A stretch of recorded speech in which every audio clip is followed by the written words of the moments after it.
Amém, aleluia.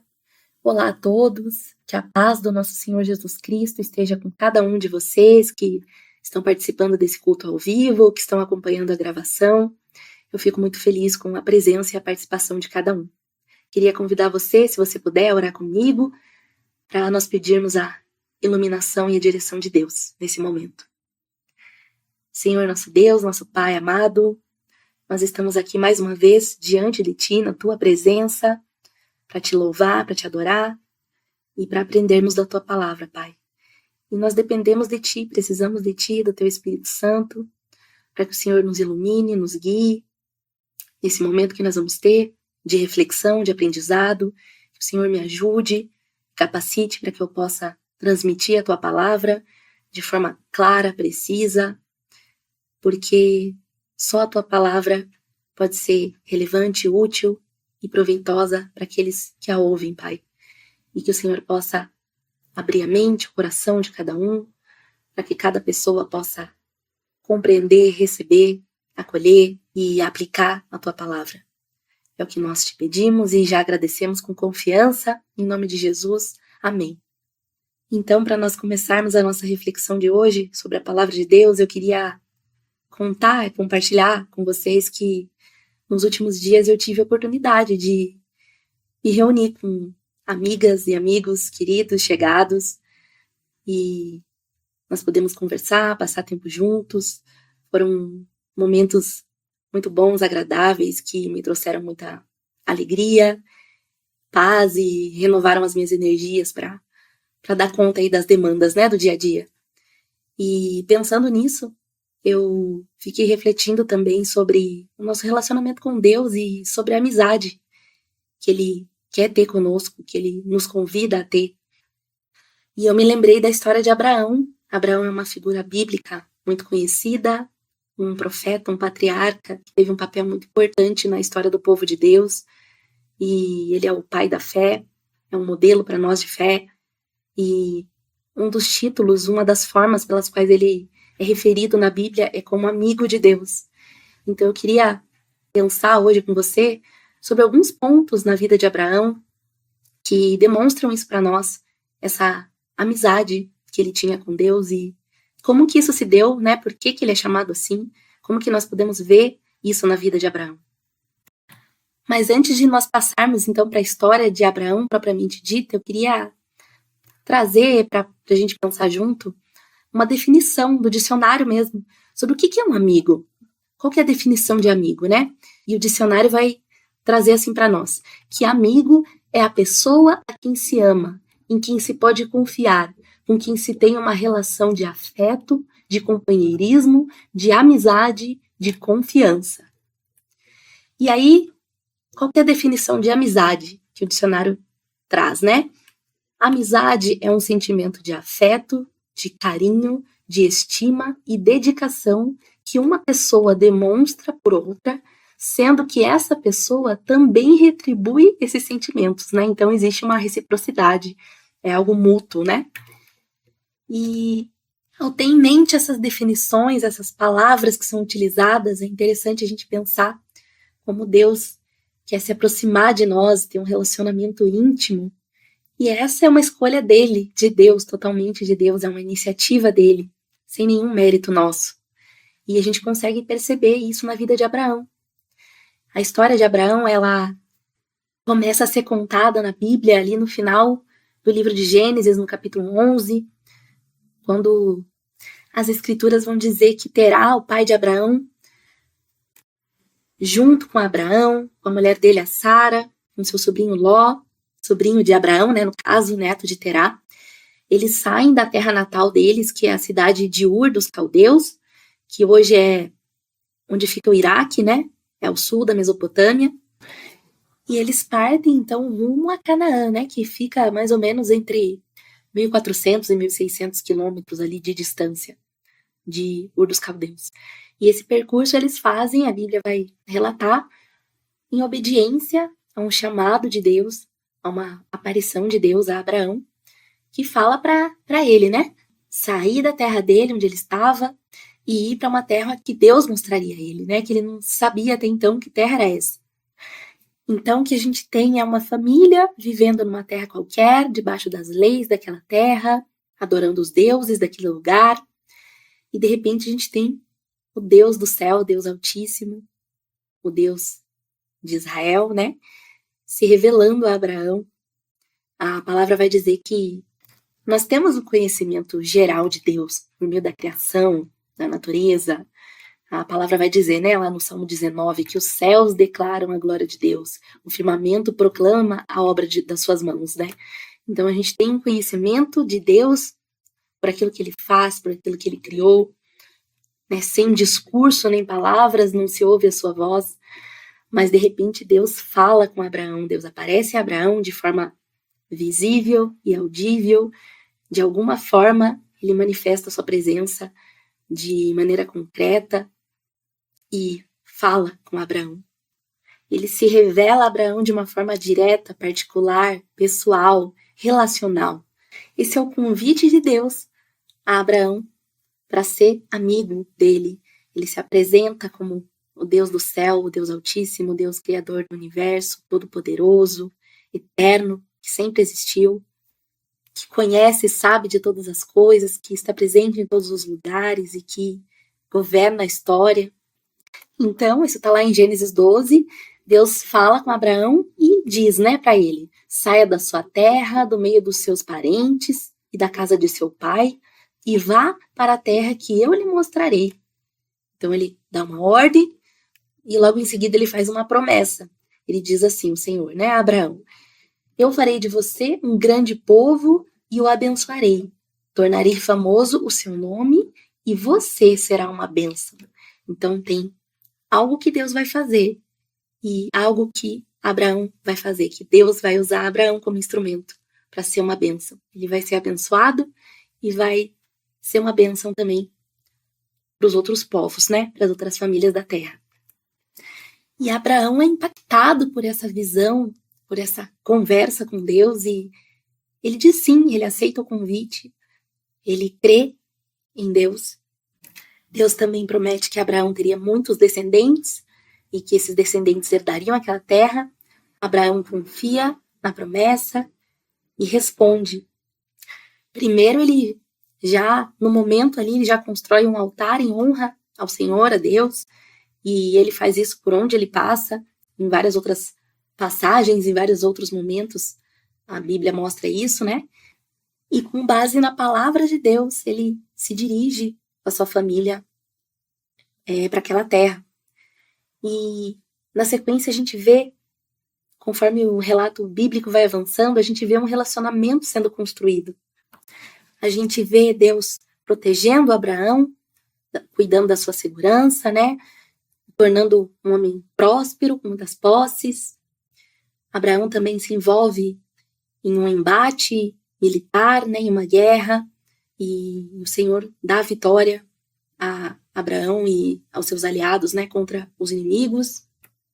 Mas eu queria chamar a atenção para um episódio que está relatado lá no livro de Gênesis, capítulo 15, e é um momento em que as grandes promessas de Deus na vida de Abraão ainda não tinham se cumprido, porque Abraão já estava em Canaã, na terra prometida, por Deus a ele, mas havia outros povos habitando aquele lugar, então ele vivia naquela terra como estrangeiro, vivia em tendas, e Abraão também não tinha o seu filho, o seu herdeiro, porque Sara era estéril, e embora Deus tivesse feito essa promessa de um herdeiro, tanto Abraão quanto Sara já estavam em idade avançada, além do fato dela ser estéril, e Deus aparece para Abraão mais uma vez e fala com ele.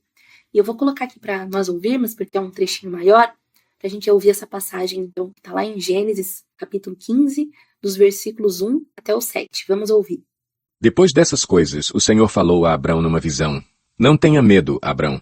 Eu sou o seu escudo. Grande será a sua recompensa. Mas Abrão perguntou, ó soberano Senhor, que me darás se continuo sem filhos e o herdeiro do que possuo é Eliezer, de Damasco? E acrescentou, tu não me deste filho algum. Um servo da minha casa será o meu herdeiro. Então o Senhor deu-lhe a seguinte resposta, seu herdeiro não será esse. Um filho gerado por você mesmo será o seu herdeiro. Levando-o para fora da tenda, disse-lhe, olhe para o céu e conte as estrelas, se é que pode contá-las. E prosseguiu: assim será a sua descendência. Abraão creu no Senhor, e isso lhe foi creditado como justiça. Disse-lhe ainda: eu sou o Senhor, que o tirei de Ur dos Caldeus para dar-lhe esta terra como herança. Amém. Então aqui nós vemos Deus falando mais uma vez com Abraão e dizendo a ele palavras de encorajamento, né? Esse episódio aconteceu logo depois de uma guerra e as promessas, né, como eu disse, não haviam se cumprido ainda. E Deus diz então a Abraão: não tenha medo, Abraão, eu sou o seu escudo, grande será a sua recompensa. Mas Deus também escuta o que Abraão tem a dizer, né? Abraão compartilha ali com Deus, embora Deus já saiba, já soubesse, mas ele compartilha o que está no seu coração, o que está o afligindo, e ele diz para o Senhor como que isso vai acontecer, como é que as promessas do Senhor vão se cumprir, se eu não tenho herdeiro, se meu herdeiro vai ser o meu servo, né? E o Senhor, em vez de o repreender, o acusar, né, de incredulidade, o Senhor reafirma aquela promessa que ele já havia feito, né, de que esse herdeiro não seria, não, esse servo, mas seria um filho gerado, né, um filho de Abraão. E ele reafirma que a descendência de Abraão seria numerosa. E ele lembra a Abraão quem ele é, quem que está falando essas coisas. É o Deus Altíssimo, mas é o amigo, é o Deus que se revelou a ele, que o chamou, que o tirou da terra, que o havia trazido em segurança até ali, que o havia protegido, que o havia feito prosperar. E Abraão, mais uma vez, creu na palavra do Senhor Deus e foi fortalecido. E essa fé de Abraão era sempre acompanhada de atos concretos que demonstravam essa fé. Então, quando Deus aparece para Abraão, ele sempre vai dar instruções, né, para que Abraão seja íntegro, e ensine os seus filhos também a fazerem o que é correto, o que é justo, o que é bom, a andar nos caminhos do Senhor.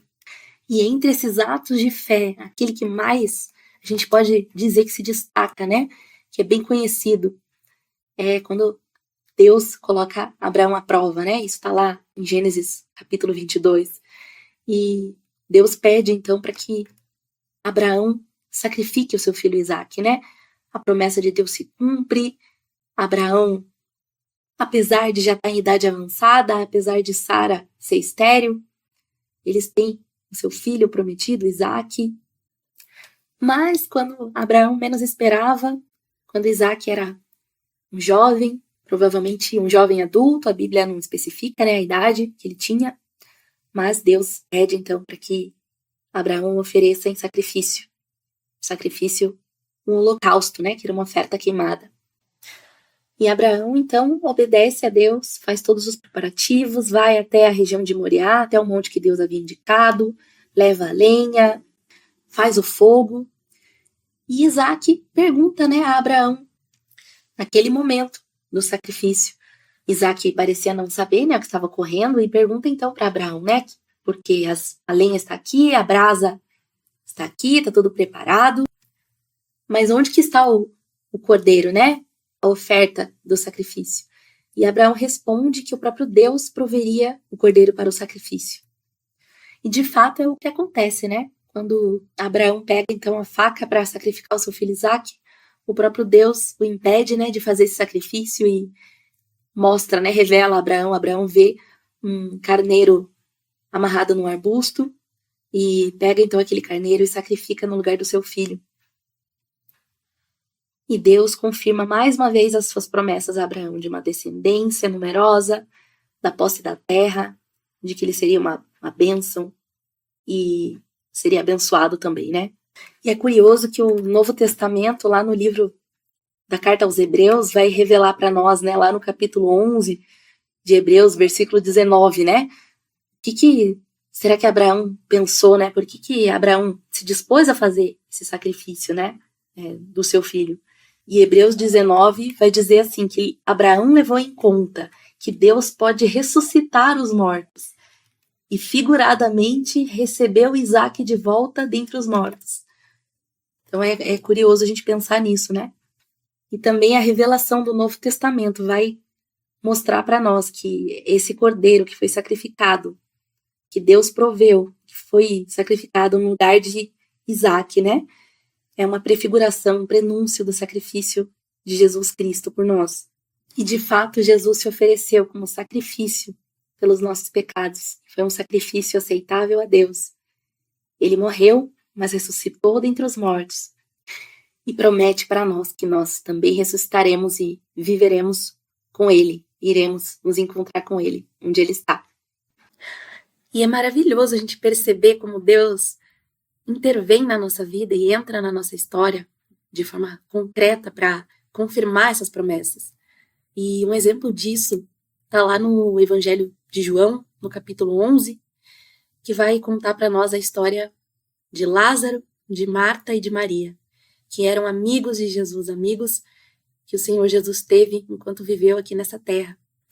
A Bíblia vai relatar então para nós que Jesus amava Maria, Marta, Lázaro, e Lázaro fica doente. Mas Jesus, em vez de ir correndo para onde Lázaro estava para curá-lo, como talvez as pessoas esperavam, a Bíblia diz que ele espera 2 dias para se dirigir até onde Lázaro estava. E ele diz aos seus discípulos que aquela doença não acabaria em morte, que aquela doença era para a glória de Deus. Mas, quando Jesus chega lá, onde Lázaro estava, ele já havia morrido. E Jesus então vai conversar com essas 2 irmãs, Maria, Marta, e elas vão dizer para ele: nós sabemos que se o Senhor estivesse aqui, o nosso irmão não teria morrido. Nós sabemos que mesmo agora, Deus te dará tudo o que você pedir a Ele. E nós também sabemos que Lázaro vai ressuscitar no último dia, como nós acabamos de falar aqui, né? Elas afirmaram isso, que essa vida não acaba aqui, que Lázaro ressuscitaria com Jesus, com todos os que creem nele. Mas Jesus vai responder que, na verdade, Lázaro iria ressuscitar, de fato, ali naquele momento. E ele vai dizer assim: eu sou a ressurreição e a vida. Aquele que crê em mim, ainda que morra, viverá. E quem vive e crê em mim, não morrerá eternamente. Isso ele vai dizer para Marta e pergunta se ela crê nisso. E ela diz que sim, que crê nas palavras do Senhor. E então Jesus vai até lá onde Lázaro estava sepultado. E a Bíblia vai dizer que ele chora. Embora ele soubesse que pelo poder de Deus Lázaro ressuscitaria, ele se comove profundamente ao ver a tristeza de Marta, de Maria, de todas aquelas pessoas que estavam ali reunidas para lamentar a morte de Lázaro. Então ele ora a Deus, ao Pai, e agradece, porque o Pai sempre o ouve. Ele diz: eu te agradeço, Pai, porque o Senhor sempre me ouve, assim como Ele sempre nos ouve também. E então ele ordena que seja retirada a pedra que fechava aquele túmulo e ordena a Lázaro que saia. E Lázaro é trazido de volta à vida. E isso é maravilhoso, não só por causa do milagre grandioso, magnífico, sobrenatural de Deus, mas porque era uma confirmação daquela promessa do Senhor e uma demonstração de amor, de amizade e do poder e da glória de Deus também, né? E essa história é uma história bonita, comovente, traz muitas lições para nós. E não só isso, mas Jesus também se revela a nós, revela Deus a nós, porque Ele é o próprio Deus encarnado, né? Deus que se fez homem. E Ele nos convida a sermos seus amigos. Já no Antigo Testamento, nós podemos ter esse vislumbre de Jesus como nosso intercessor, como nosso advogado, como nosso amigo.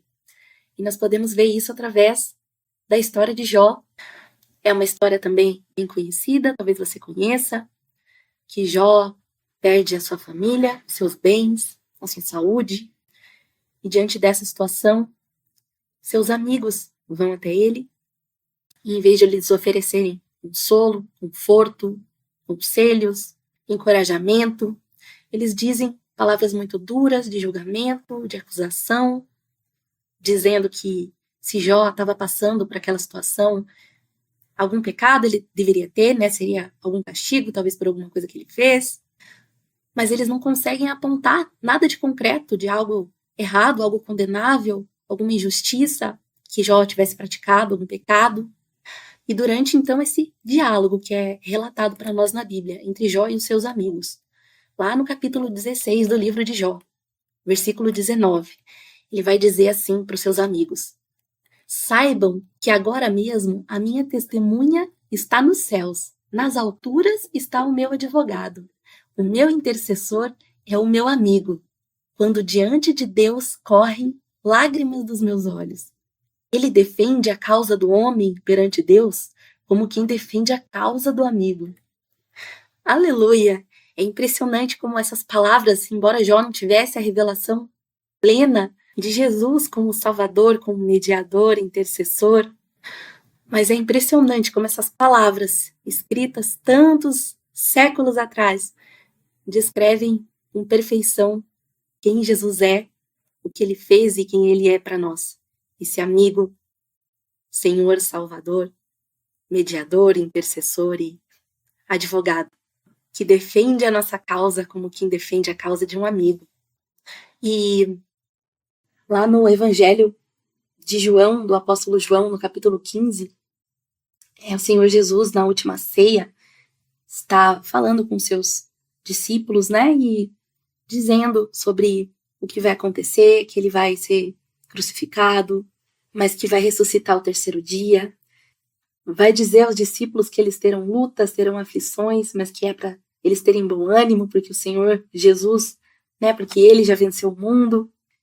E é nesse contexto, então, de comunhão, de intimidade, de partilha, naquele momento da última ceia, um momento tão importante, decisivo, é que o Senhor Jesus chama os seus discípulos de amigos. Era um momento difícil, um momento de dúvidas, de incertezas, de tristeza.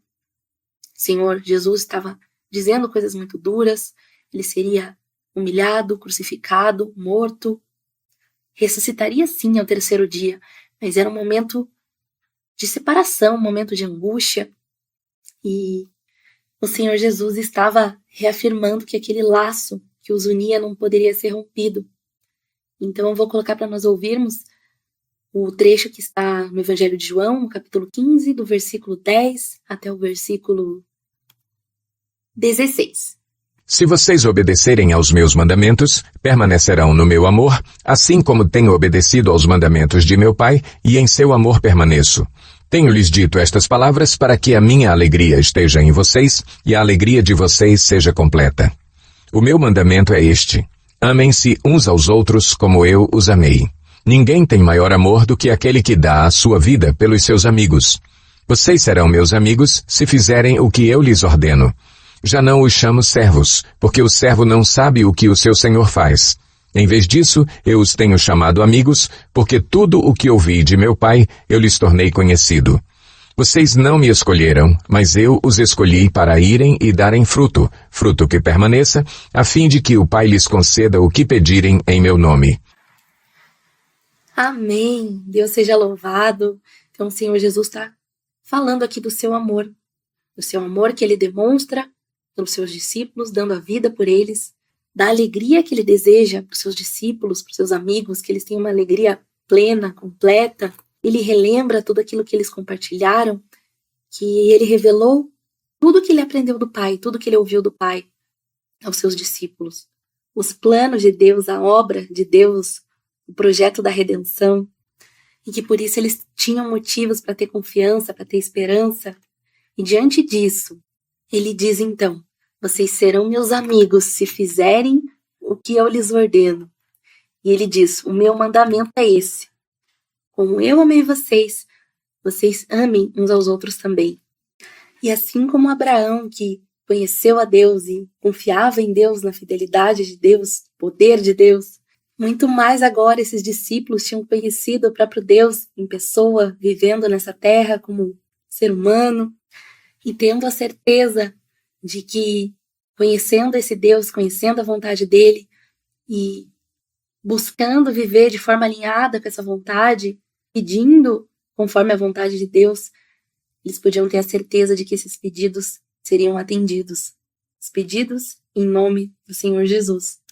E a Bíblia diz que essas promessas não são só para aqueles discípulos naquele momento, naquela época, mas também para nós hoje, para todos aqueles de nós que quisermos e aceitarmos esse convite de sermos discípulos de Jesus, de seguirmos os seus ensinamentos, de confiarmos no seu sacrifício pelos nossos pecados, de o aceitarmos como o Senhor, como Salvador nosso, pessoal.